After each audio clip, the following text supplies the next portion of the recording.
are watching a special extended edition of CNN News Central live from Hong Kong. I'm Monita Rajpal. Will he or won't he? Protesters in Ukraine are demanding their president sign a deal on closer ties with the European Union. When he backed out of talks last month, it triggered angry scenes like this on the streets of Kiev, and the demonstrators are refusing to die down the government's heavy-handed response to the protests has alarmed America, which is threatening to impose sanctions. Well, the EU's foreign policy chief has just been to Ukraine to urge President Yanukovych to sign the trade deal. Later, she sat down with CNN's Donna Magnay and suggested progress is being made. The important part of this is going back to the conversations with him yesterday. He indicated he still wishes to sign the association agreement with the European Union. Mourners are filing past the coffin of Nelson Mandela as his body lies in state for a second day. These are live pictures from Pretoria. South Africans are paying their last respects to the former president.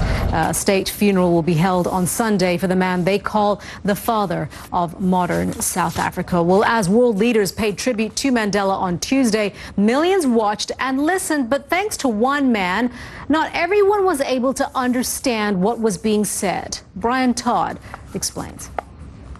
He seems to be gesturing with authority, signing to keep pace with the speaker. Must live side by side. Well, that so-called interpreter has been defending himself. He says he is qualified and has interpreted at important events before, but he's also quoted in a local newspaper as saying that he was experiencing a schizophrenic episode during the service on Tuesday. Well, Errol Barnett joins us now from Pretoria. Errol, you've been listening in to this news conference that was being held there by the government there in South Africa. Give us an idea. What exactly were they saying about this particular situation? Well, Monita, the Deputy Minister of Women, Children and People with Disabilities, spoke moments ago essentially not only defending the man who's at the center of this controversy, but defending the government's... Thank you, El Barnett there live for us from Pretoria. Brazil's second largest city, Rio de Janeiro, has been devastated by flooding just 6 months before the country hosts the World Cup. Let's get more now with our meteorologist, Mari Ramos, at the World Weather Center with that forecast. Mari?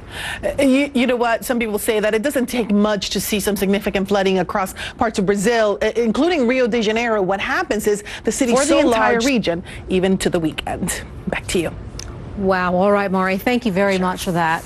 You are watching CNN News Central live from Hong Kong.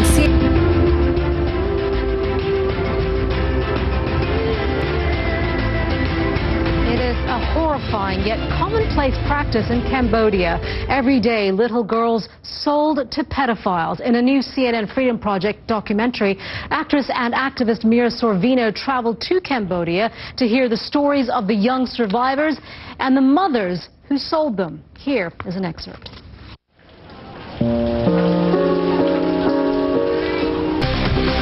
You are watching CNN News Central live from Hong Kong. A European watchdog agency says the Vatican has made significant progress in its financial reforms, but still risks being used for money laundering. The Committee of Financial Experts is also calling for stronger controls to be put in place. With more on this, let's take you to our senior international correspondent, Ben Wiedemann in Rome. Ben? Yes, Monita, this came in the form of a very dense 30-page report. All right, Ben, thank you very much for that. Ben Wiedemann there live for us from Rome. Transportation security officials dealt with a unique threat at a U.S. airport recently. A sock puppet monkey with an eye patch was pulled from a carry-on bag, and its toy gun was seized by security. As Jeannie Mouse reports, even desperado hand puppets, well, they aren't above the law. Airport security socked it to this cowboy sock puppet for packing a pistol while being packed in a carry-on. Monita Rajpal in Hong Kong. You've been watching CNN News Center. Thank you for joining us. We'll bring you a special presentation, The Prize for Peace, Nobel 2013. We'll start right